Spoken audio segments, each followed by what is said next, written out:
Xin kính chào quý vị và các bạn. Xin mời quý vị và các bạn đến với chuyên đề nhận định thị trường thủy sản hàng tháng của Basef số tháng 1 năm 2022. Kính thưa quý vị, 8,9 tỷ đô la là doanh số mà các doanh nghiệp xuất khẩu thủy sản Việt Nam đã mang về trong năm 2021 vừa qua, một con số vượt trên cả dự đoán của Basef và toàn ngành thủy sản. Nhìn lại một năm thăng trầm của ngành chế biến và xuất khẩu thủy sản Việt Nam mới thấy sự nỗ lực không ngừng nghỉ của gần 800 doanh nghiệp thủy sản. Nửa đầu năm, xuất khẩu thủy sản đã tăng trưởng khá khả quan với con số 15% nhờ sản xuất trong nước ổn định khi dịch chưa bùng phát mạnh, trong khi nhu cầu của các thị trường nhập khẩu hồi phục cao. Tuy nhiên, xuất khẩu đã giảm sâu từ 24 đến 27% trong quý 3, là giai đoạn đỉnh dịch tại thành phố Hồ Chí Minh và 19 tỉnh thành phía Nam.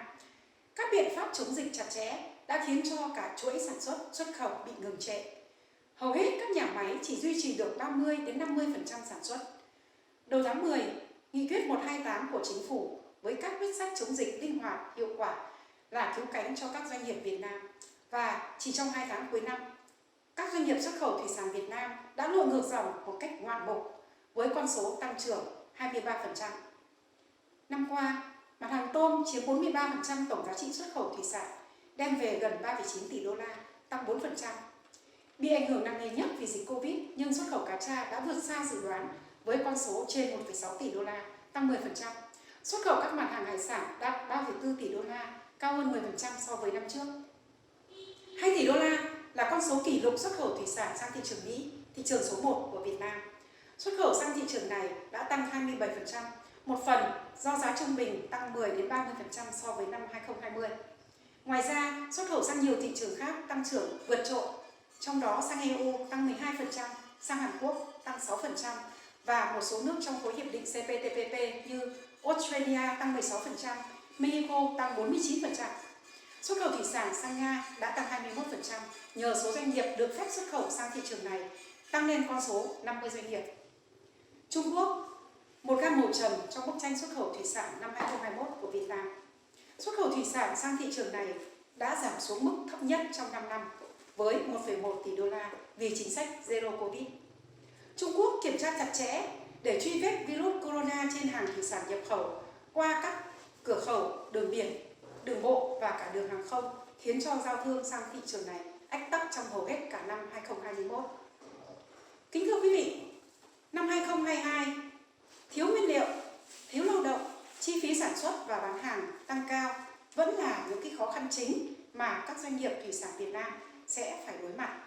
Song, dự báo nhu cầu sẽ tăng cao tại các thị trường như Mỹ, EU và nhiều thị trường tiềm năng khác như Australia, Canada, Mexico, Brazil, Colombia.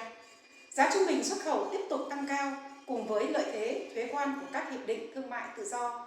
Ba yếu tố này sẽ tiếp tục là đòn bẩy cho xuất khẩu thủy sản Việt Nam năm 2022, duy trì được tăng trưởng từ 5 đến 6%, mang về 9,4 đến 9,5 tỷ đô la. Xuất khẩu tôm vẫn chiếm tỷ trọng chi phối 45% với khoảng 4,2 đến 4,3 tỷ đô la.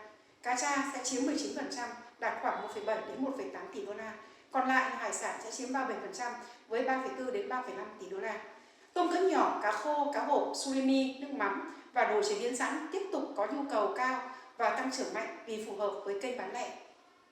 Tuy nhiên, nhu cầu tôm sú, tôm sinh thái, cá tra và hàng giá trị gia tăng sẽ hồi phục tại các thị trường lớn như Mỹ, EU, cũng là cơ hội cho các doanh nghiệp thủy sản Việt Nam.